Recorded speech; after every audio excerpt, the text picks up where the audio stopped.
From the news desk at Diamond 88.7 FM, Ilorin, this is news around the world.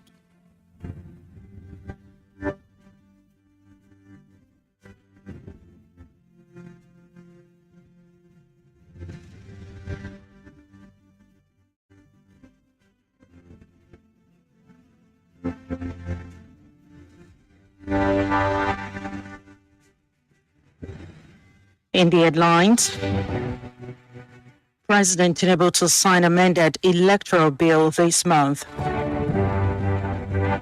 Senate appoints 12 members to work with House of Representatives on Electoral Act.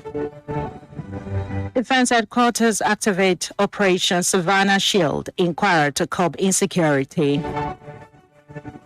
On the foreign scene, Kenya to confront Russia over unacceptable use of its nationals in combat. In business news, federal government targets 40.7 trillion naira revenue in 2026. In entertainment news, Thames becomes first African female artist to have 7 entries on Billboard Hot 100. From the world of sport, Aqua United released 9 players.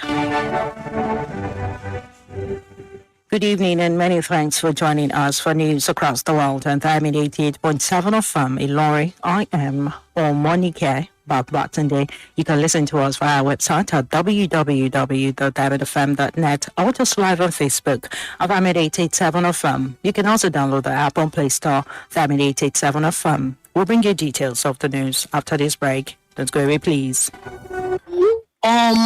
You ugly. Everybody they post picture for social media. You too they post picture.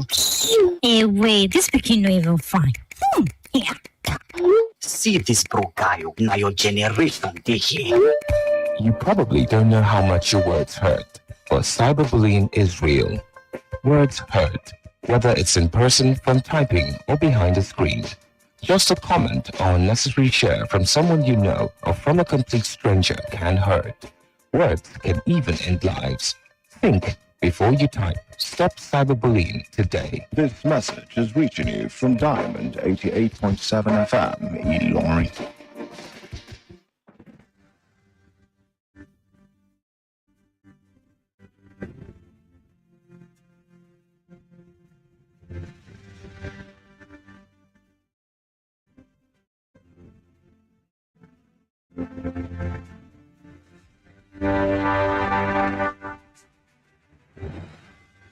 You're welcome back from that short break. Now the news in detail. Senate President Godswill Akpabio has disclosed that President Bola Ahmed Tinubu is expected to sign the amended Electoral Act into law this month.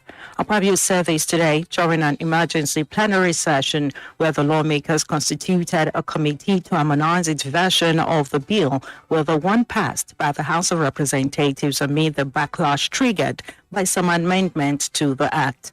During today's sitting, the Senate approved the electronic transmission without the real-time phrase. It stipulated that where internet connectivity fails, the Form EC8A will remain the primary instrument for result collation. Today's session followed a backlash over the passage of the Electoral Act last week.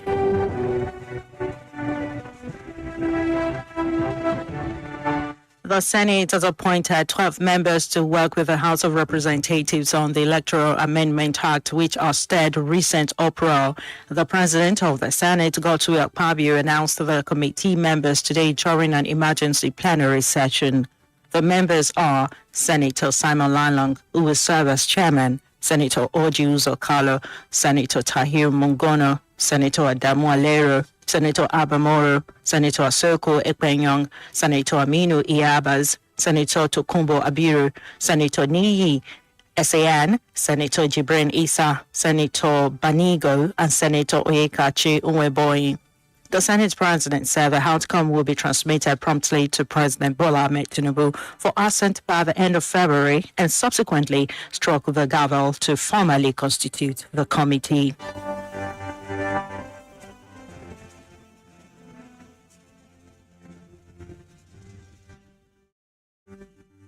The federal government has directed the Federal Character Commission (FCC) to intensify enforcement of the federal character principle across ministries, departments, and agencies (MDAs). The federal government emphasized that fairness, inclusion, and public trust in governance depend largely on the Commission's actions. Secretary to the Government of the Federation, SGF, Senator George Akume, gave the directive today in Abuja at a two-day induction and sensitization workshop organized for members of the fifth board of the FCC. Akume, represented by a senior technical advisor, Professor Babatunde, said that the federal character principle remains a constitutional imperative and a cornerstone of national cohesion, stressing that it must be implemented strictly and without compromise. He urged the board members to discharge their duties with objectivity, professionalism, and unwavering loyalty to the Constitution.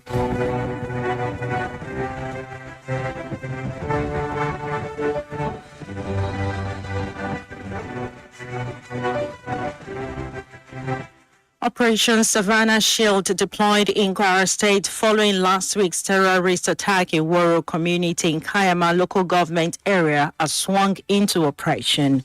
President Bola Ahmed Tinubu ordered the movement of 1 battalion of troops to the area in the wake of the attack, in which more than 100 people were killed. The Defense Headquarters, DHQ, said that the operation, which will also take charge of Niger State, would fish out the terrorists who killed the people for justice to be served.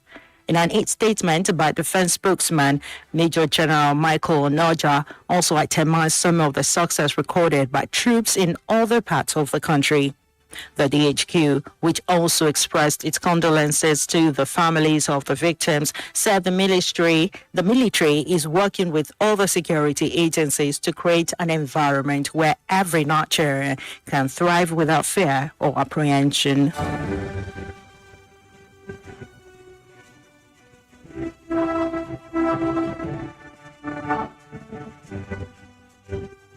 Former People's Democratic Party (PDP) House of Representatives candidate in Kwara State, Alhaji Muhammad Ajia Ibrahim, has formally announced his decision to join the All Progressives Congress (APC), citing conscience, patriotism, and national duty as the driving force behind his move.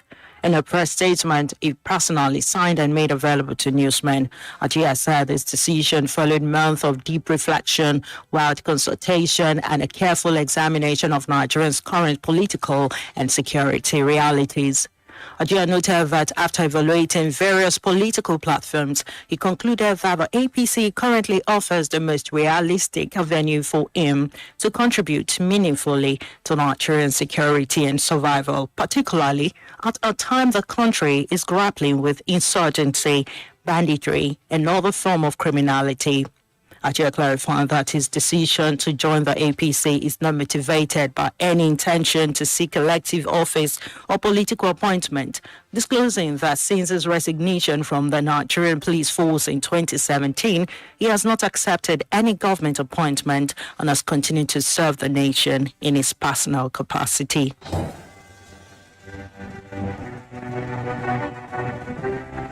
The news across the world is reaching you from Diamond 88.7 of Ilorin. We'll go on a break now, and when we return, we'll bring you foreign and sport news. Don't go away, please. Follow us on social media, Facebook, Twitter, and Instagram at Diamond 887 FM. Diamond FM, shining supreme.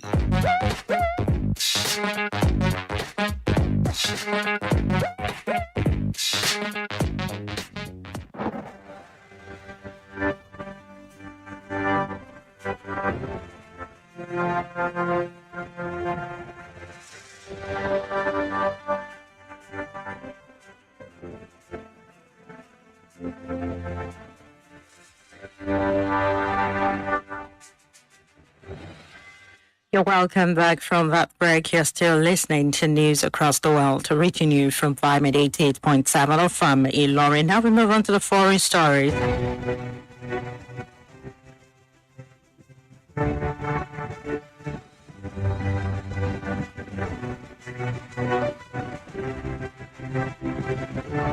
Kenya says it will talk to Russia over growing reports that its citizens have been recruited to fight in the war in Ukraine.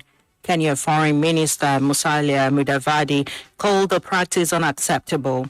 He said Nairobi had shut down illegal recruiters and would urge Moscow to sign a deal banning the conscription of Kenya's soldiers. The Kenyan government estimates that around 200 of its nationals have been recruited to fight for Russia. The exact number remains unclear, as Nairobi maintains that none of them traveled through official channels. It is not clear how many Kenyans have died fighting for Russian forces, and Russia has not formally addressed such report.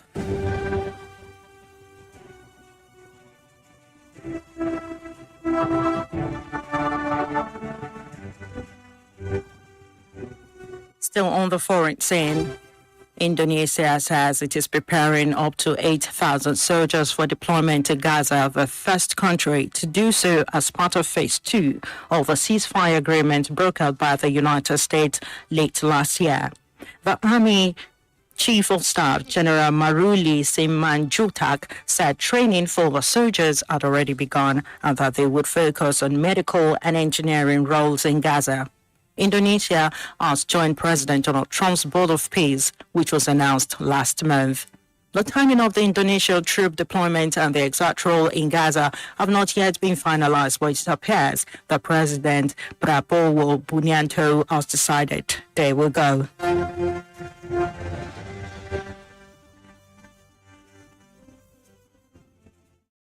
That into foreign news, and up next is our business news. Diamond FM Business News. The Nigerian Revenue Service has set an ambitious revenue target at 40.7 trillion naira for 2026, banking on stronger non-oil collections, expanded compliance, automation, and tighter enforcement to sustain recent growth momentum. The target unveiled by the NRS management retreat in Abuja represents a sharp increase of about 44% from the 28.29 trillion naira collected in 2025 and more than 6 times the 6.4 trillion naira recorded in 2021, reflecting the federal government's push to boost domestic revenue and reduce reliance on borrowing. Speaking at the retreat, the Executive Director of Government and Large Taxpayers at the NRS, Amina Ado, said the service's strong 2025 performance provided a solid base for the 2026 target, stressing that the gains were driven largely by operational improvement rather than inflation or exchange rate effect. Ado said non-oil revenue remains the key driver of growth and would account for the bulk of the 2026 target, given the volatility associated with oil prices and production.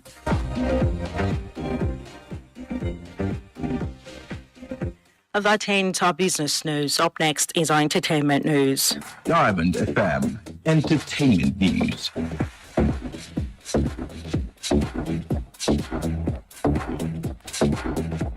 In our entertainment news today, Grammy-winning Nigerian singer Temilade Openi, popularly known as Tems, has become the first African female artist to have 7 entries on the U.S. Billboard Hot 100 chart. The singer hit the milestone after her song What You Need surprisingly debuted at 93 on this week's Billboard Hot 100 chart, bringing a total entry to 7. Tems now tie a compatriot Burna Boy and South African group Seether as the African artist with the most Billboard Hot 100 entries with 7 each. In 2022, Tems made history as the first African artist to debut at number 1, the Billboard Hot 100 chart with a collaborative hit with Future and Drake, Wait For You.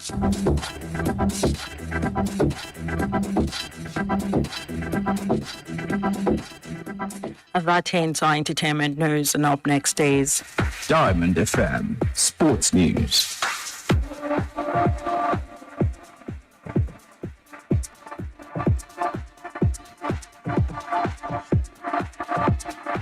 From the exciting world of sport today, Aqua United have released 9 players ahead of the second stanza of the Nigerian National League NNL season.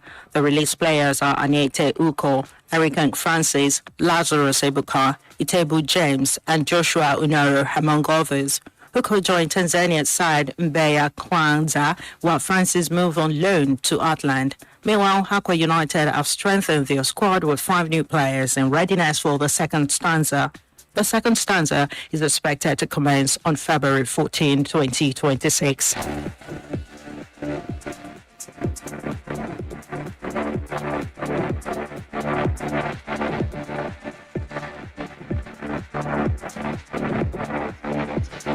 Still from the exciting world of sport, a Nigerian striker Yusuf Abdullahi has sealed a permanent transfer to Danish club Harus Fremans from Sporting Lagos.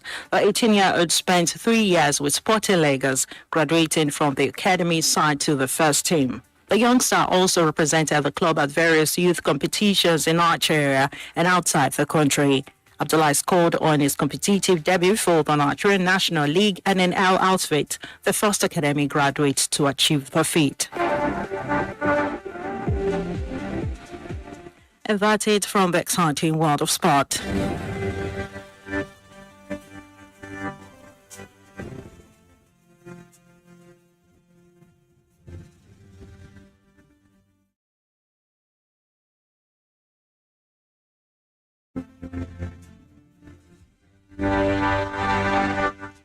With that, we've come to the end of news across the world. But before we go, here's a recap of the major highlights. President Tinubu to sign amended electoral bill this month. Senate appoints 12 members to work with House of Representatives on Electoral Act. Defense headquarters activate Operation Savannah Shield inquiry to curb insecurity. On the foreign scene, Kenya to confront Russia over unacceptable use of its nationals in combat. In business news, federal government target 40.7 trillion naira revenue in 2026. In entertainment news, Thames becomes first African female artist to have 7 entries on Billboard Hot 100. And from the exciting world of sport, Aqua United released 9 players.